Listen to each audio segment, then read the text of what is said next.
My name is Jen, and this is my channel, Embracing Chaos. If you are new here, welcome. And if you're a returning friend, thanks so much for coming back to see what I'm up to today.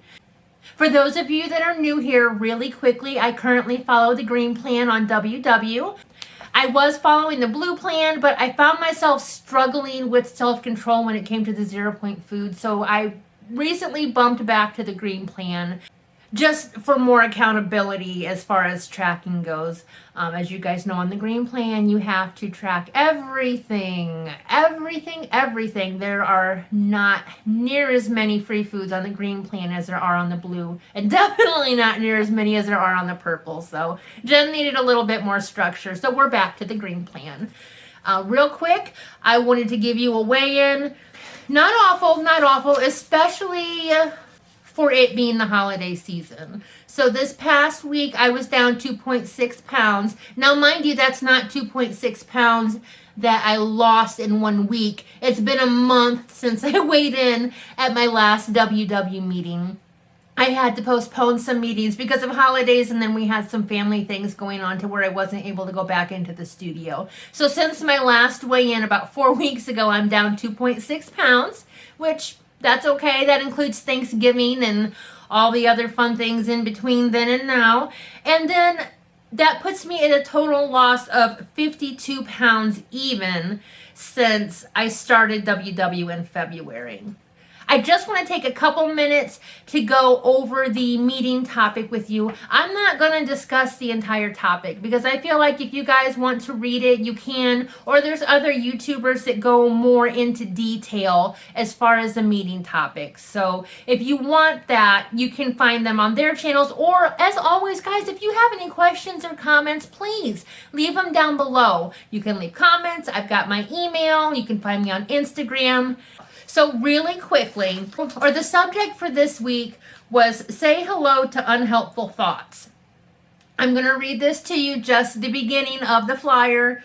It says, even though we know that setting boundaries is really about prioritizing what matters most to us, which is helpful, sometimes it leads to thoughts that make us feel guilty, which is not helpful.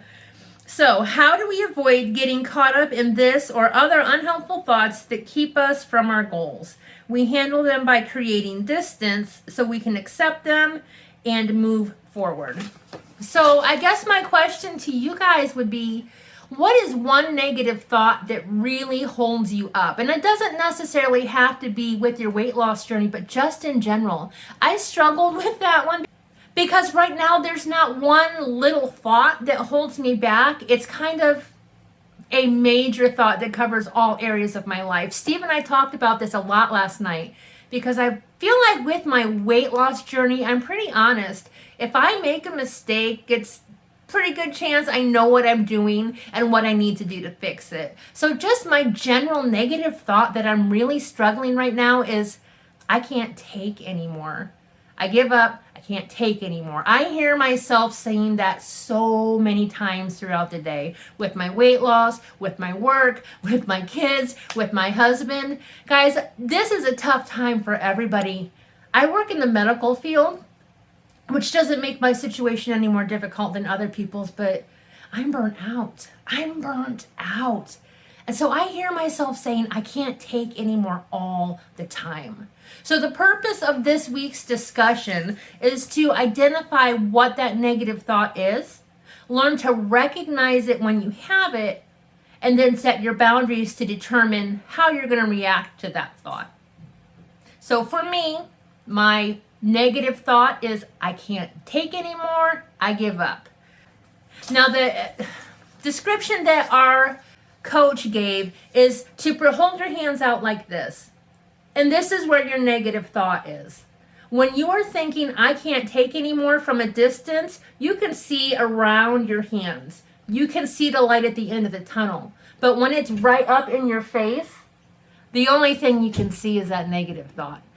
And then she said, negative thoughts create the haze in which you see the rest of the world through. So when you're holding your thoughts right here in front of your face, there's that haze. And I know when I'm in my mode, I can't take anymore, I give up. I am cranky, I am irritable, I have no patience, nothing. I need to keep my hands out here. And yes, times are gonna be rough. There's gonna be times where I feel like I can't take anymore, and yeah, I give up. But I need to take control of that thought, set my boundaries, and determine how much I'm going to let that thought affect me. I've come up with some simple techniques that I use to work on that. You know, sometimes I have to step away, I have to catch my breath. I'm really blessed to have good coworkers where I can say, hey, I'm taking 5 minutes and I'm just gonna breathe.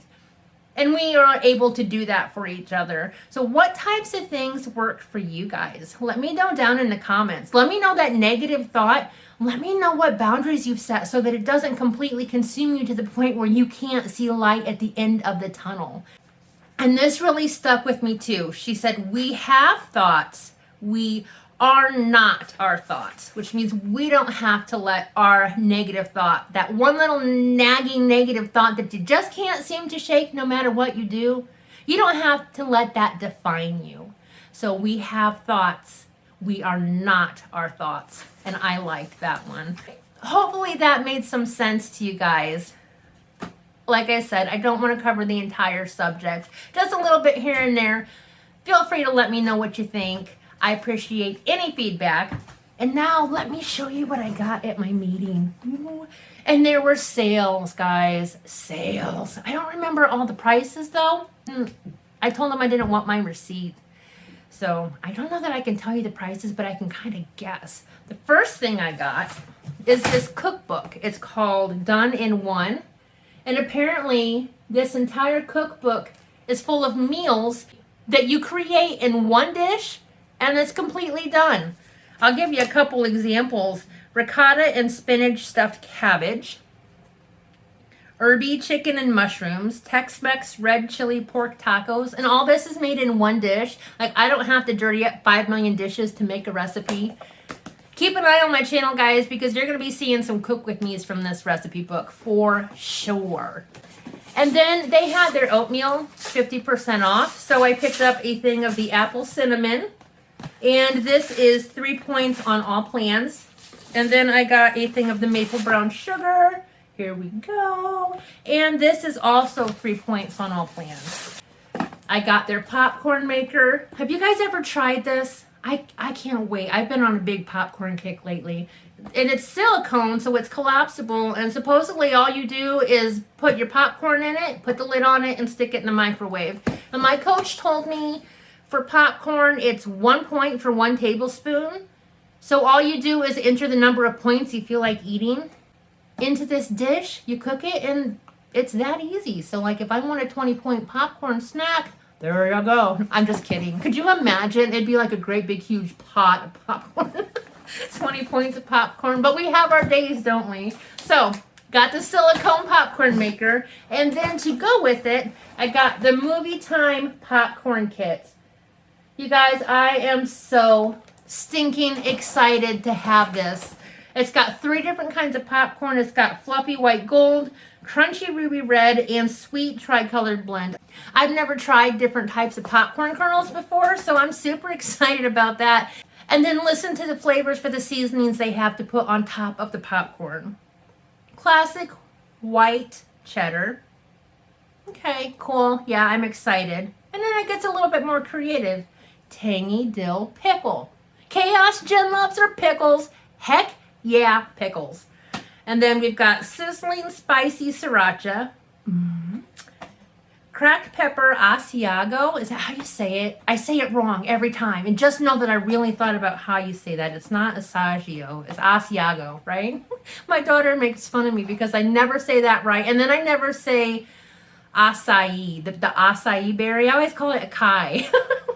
So these are just words that never come out right. No matter how much I think about it, I always pick the right one. So laugh if you must. I'll laugh with you.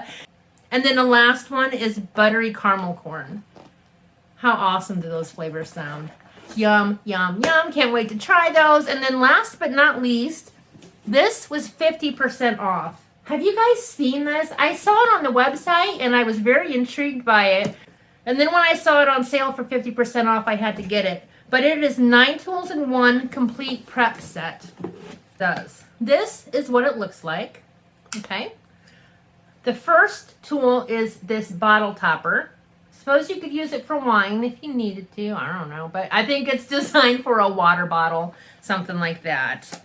And then this next part is a funnel. And the topper just sits in that for when you store it. The next one is a juicing tool.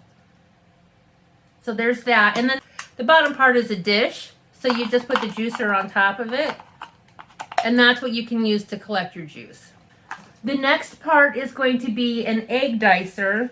And this one says, for dicing halved hard-boiled eggs by using the bottom of the measuring cup as a pusher to press the dicer through the cut egg. And also for straining canned beans and vegetables. So you can put it over the top of the can to drain it and your fruit and vegetables won't fall out. Or you can use the bottom of the cup that I just showed you. It's kind of a textured cup.